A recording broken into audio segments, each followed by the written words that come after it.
আলু আবাদ করে বিপাকে পড়েছেন দিনাজপুরের কৃষকরা। বলছেন সার বীজে অধিক অর্থ খরচ করলেও ফলন হয়েছে কম।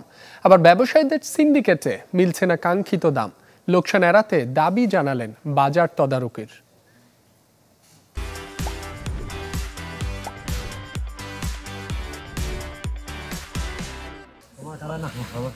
বীজ সংকটে এবারও মৌসুমের শুরুতে আগাম আলু আবাদে দেখা দিয়েছিল অনিশ্চয়তা, যার প্রভাব পড়েছে মাঠেও। দিনাজপুরের গৌরীপুর, উলিপুর, মাসিমপুর, ঘুঘুডাঙ্গা, শান্তির বাজার সহ বিভিন্ন এলাকায় আলুর চাষাবাদ হলেও ভালো হয়নি ফলন। এদিকে বাজারও মিলছে না ন্যায্য মূল্য। কৃষকরা বলছেন সার, বীজ, বালাইনাশক আর শ্রমিক বাবদ যে টাকা খরচ হয়েছে আলু উৎপাদনে, সেই তুলনায় দাম অনেক কম।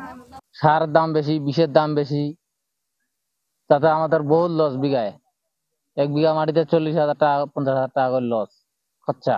আলু কিনছিলাম 80 টাকা কেজি হিসেবে কিনে লাগাইছি, কিন্তু এখন বর্তমান যে বিক্রি করতেছে 30 টাকা কেজি।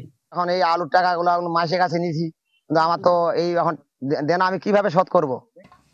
কৃষকদের অভিযোগ, প্রতিবারের মতো এবারও বাজার কারসাজির মাধ্যমে তাদের ঠকাচ্ছে একটি সিন্ডিকেট। তাই দ্রুত প্রশাসনিক পদক্ষেপ চান তারা। যদিও এমন অভিযোগের সত্যতা নেই বলে দাবি ব্যবসায়ীদের। এটা ধান চাউলের মতো যদি বাজার বাঁধিয়ে দিত, তাহলে মনে হয় আমরা একটা ভালো বাজার পাইতাম। আজকে চলতেছে 32 টাকা।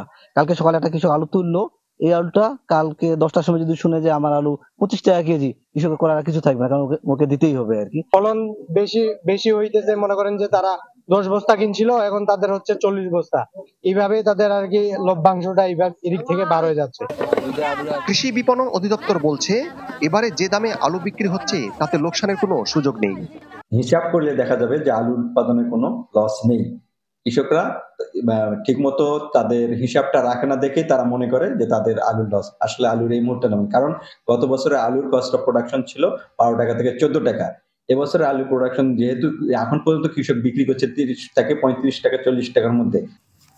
চলতি বছর দিনাজপুরে 56,000 হেক্টর জমিতে আলুর আবাদ হয়েছে, যার মধ্যে 6,000 হেক্টর আগাম জাতের। বিপুল সরকার সানি, চ্যানেল 24, দিনাজপুর।